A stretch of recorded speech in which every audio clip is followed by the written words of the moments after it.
você traz também a apuração de que os ministros do Supremo Tribunal Federal não acharam nada demais aí nesse ato. Não, quer dizer, não é que não acharam nada demais, não teve muita surpresa, é isso? Queria que você contasse também pra gente um pouquinho desses bastidores. Tiveram ali algumas conversas reservadas que ministros tiveram com interlocutores. Eles não relataram nenhuma surpresa com o teor do ato, enfim, nada que tenha fugido ali o que eles esperavam, porque já havia uma movimentação de aliados para o Bolsonaro tentar baixar o tom da voz dele, né? Ele sempre fez discursos muito agressivos contra o Supremo Tribunal Federal, e ontem ele segurou o tom da fala dele, né? Agora, o Malafaia foi o que fez o discurso mais agressivo e ele sim criticou diretamente o STF. E, assim, como isso já é algo que acontece nos atos do Bolsonaro, nos anteriores, isso não teve nenhuma surpresa para o STF mesmo, para os ministros da STF. Ele acabou. Eles também não querem ficar dando tanta corda pro que está acontecendo, assim, para essas tentativas do Bolsonaro de ganhar palanque, né? É. E teve também a repercussão com os governistas, né? Com os opositores a Bolsonaro. O que que eles entenderam desse ato, hein, ô Júlia? A gente conversou com alguns líderes ali, importantes do governo. Na avaliação deles, é uma tentativa do Bolsonaro de naturalizar qualquer eventual trama para um golpe ganhar palanque. E, enfim, o que chamou muita atenção deles, como ele falou, o Bolsonaro falou diretamente para o parlamento, foi o pedido dele de anistiar aqueles presos, presos, enfim, anistiar os condenados a penas muito altas por terem participado dos ataques aos três poderes. E isso aí foi absolutamente rechaçado pelos petistas, né? A presidente do PT, Gleisi Hoffmann, por exemplo, disse que viu nessa defesa do Bolsonaro de buscar anistia para esses condenados uma tentativa do Bolsonaro buscar anistia para ele próprio daqui a um tempo. E ela disse que isso aí, enfim, está fora de cogitação. E ela também falou que ele terceirizou para o Malafaia algo que ele faria, algo que ele fez anteriormente, que é usar esse discurso mais duro contra os ministros do STF. Quer dizer, eles dizem que de democrático não teve nada aquele ato para eles, e, enfim, que é uma tentativa do Bolsonaro de se manter ativo politicamente, mas, enfim, foi alvo de muitas críticas de petistas e governistas. Júlia, agradeço imensamente a sua participação hoje aqui e volte outras vezes.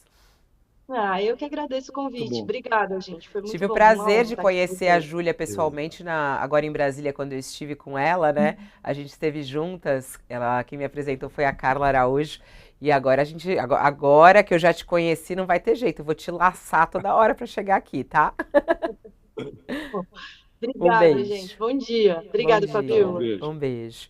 Júlia, grande repórter do Jornal Folha de São Paulo, sempre trazendo aí grandes furos e eu acho que traz uma contribuição boa aqui para que a gente possa analisar. Ô Thales, quando caiu a ligação, você estava justamente falando sobre isso, né? Sobre essa declaração de Bolsonaro, né? Ele reconhecendo a existência de uma minuta do golpe e o quanto isso pode complicar a vida dele na Polícia Federal, como a reportagem da Júlia traz. Quer dizer, investigadores ficaram atentos a essa declaração, né? Porque aí ele fala, mas como assim? Vou fazer um golpe utilizando a Constituição? Então, quer dizer, ele realmente pensou numa minuta do golpe. Eles escreveram essa minuta do golpe, mas que ele não acredita que é uma minuta de golpe, né? Ele chama de outra coisa. E você falava sobre como que ele vai reagir caso a Polícia Federal volte a questioná-lo sobre isso. Eu queria que você concluísse para a gente a sua apuração Pois também é, sobre esse assunto.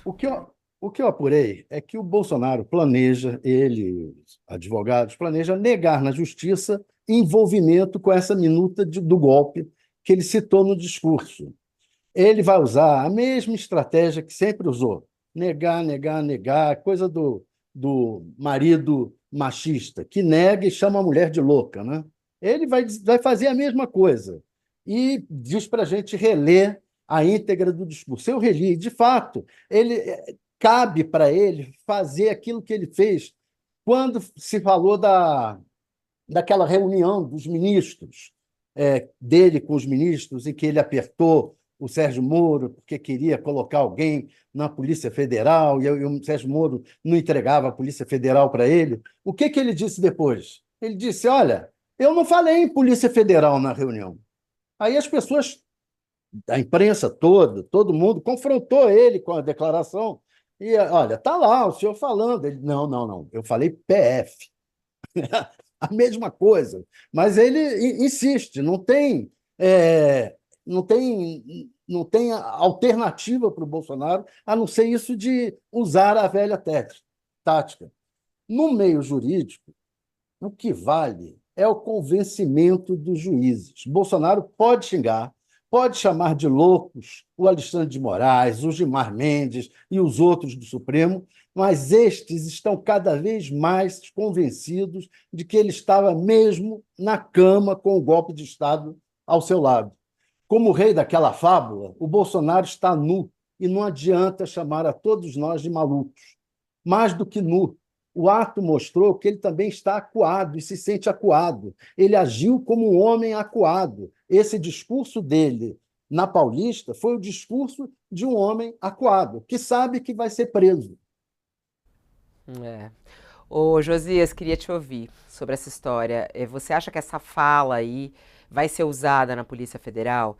Essa fala reforça essa minuta do golpe? E quando o Bolsonaro diz, né, como uma tentativa de golpe usando a Constituição, ele recorre à Constituição para dizer que essa minuta não era de golpe, era de proteção do Brasil, de certa maneira, que ele quer dizer, né? Sem dúvida nenhuma, a fala do Bolsonaro vai ser usada contra ele. Os advogados, obviamente, vão negar, mas o que acontece com o Bolsonaro, Fabíola, é que ele vai sendo desmoralizado em prestações, em suaves prestações. Você se lembra que quando a Polícia Federal encontrou uma minuta de golpe, apreendeu uma minuta de golpe na casa do ex-ministro Anderson Torres, o Bolsonaro disse que não tinha nada a ver com aquilo. O Valdemar Costa Neto disse que recebia uma minuta em todo restaurante que ele ia, jogavam minuta no bolso dele, tinha minuta voando, minuta de golpe voando pela cidade, por Brasília. E o Bolsonaro nunca tinha nada a ver com nada. De repente surgiu a delação do Mauro Cid, e o Mauro Cid disse que o Bolsonaro não só recebeu uma minuta do golpe, do então assessor internacional Felipe Martins, mas manuseou a minuta, editou a minuta, enxugou a minuta. Tinha lá uma previsão de prender, no momento do golpe, o presidente do Congresso Nacional e 2 ministros do Supremo. Ele enxugou a lista de presos, deixou só o Alexandre de Moraes, que é o seu principal algoz, mas há tudo isso dentro do inquérito.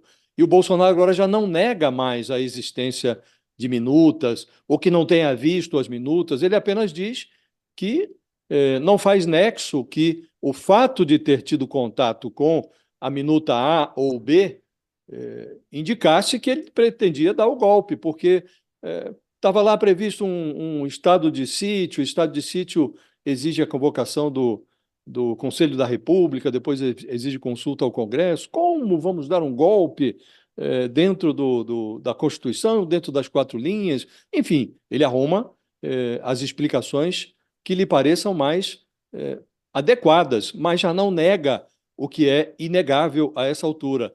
E em relação à história da anistia, isto também surge como uma ideia natimorta.